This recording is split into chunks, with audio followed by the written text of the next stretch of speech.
మాట్లాడబోతున్నారు. అమ్మాయి నిశ్శబ్దంగా కూర్చోవాలి అందరూ.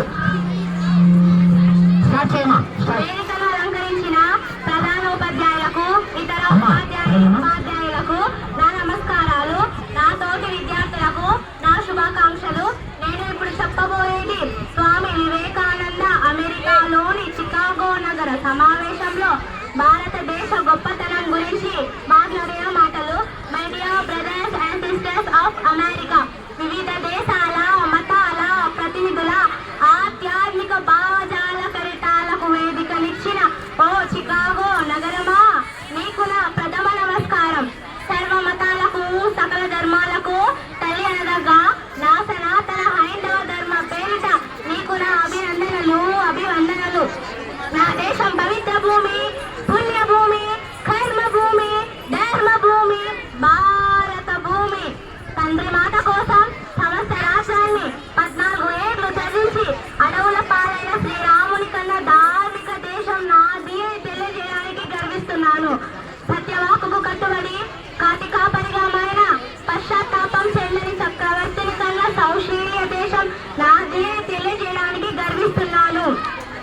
నా దేశం గురించి, నా హైందవ ధర్మం గురించి ఏమై చెప్పను, ఏంటని చెప్పను. యోగా మాది, ధ్యానం మాది, చదరంగం మాది, మార్షల్ ఆర్ట్స్ అనబడే యుద్ధ కళలు మావి. ప్రపంచానికి 0 అనే అంకె అందించి నవశకానికి నాని పలికిన ఘనత కూడా మాది. ప్రపంచంలో మొదటిసారిగా 20 శతాబ్దాలకు పూర్వమే మొట్టమొదట శస్త్రచికిత్స చేసిన సంస్కృతుడు మావాడే. రైట్ బ్రదర్స్ కన్నా పూర్వమే పుష్పక విమానం ప్రతిపాదించిన భరద్వాజ మహర్షి మావాడే.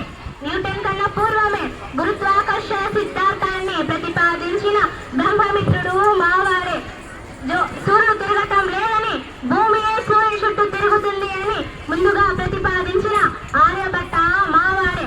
జ్యోతిష్యం రచించిన వరహ మిహిరుడు, అర్థశాస్త్రం రచించిన చాణక్యుడు. చెప్పాలంటే మాకు ఉన్నది చరిత, దానికి ఉన్నది ఎంతో ఘనత. కాకపోతే మీరు సైంటిస్టులు అన్నారు, మేము ఋషులు అన్నాం.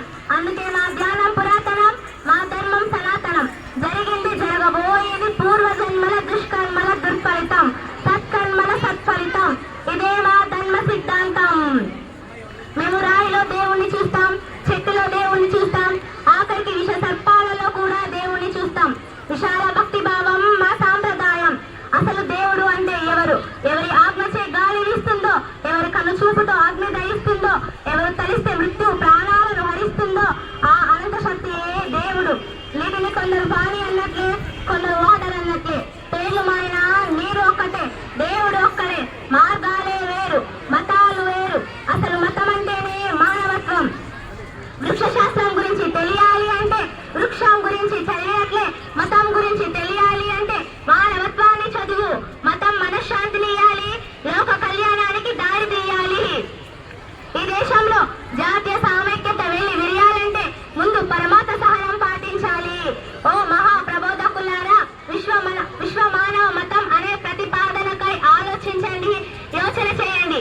ఇది దేశాలకు అతీతమై, కాలాలకు అతీతమై, ఒక బౌద్ధ మతంగా కాక, ఒక క్రైస్తవ మతంగా కాక, ఒక ఇస్లాం మతంగా కాక, ఒక హైందవ మతంగా కాక, సర్వ మతాగాల సారాన్ని కూర్చుకొని ఏకైక మానవ మతంగా తీర్చిదిద్దాలి. అప్పుడు సర్వ మానవ సౌభ్రాతత్వం శ్రీకారం పలకాలి. అప్పుడు నెలకొల్పుకుంటుంది ప్రపంచ శాంతి, ప్రజలకు మనశ్శాంతి.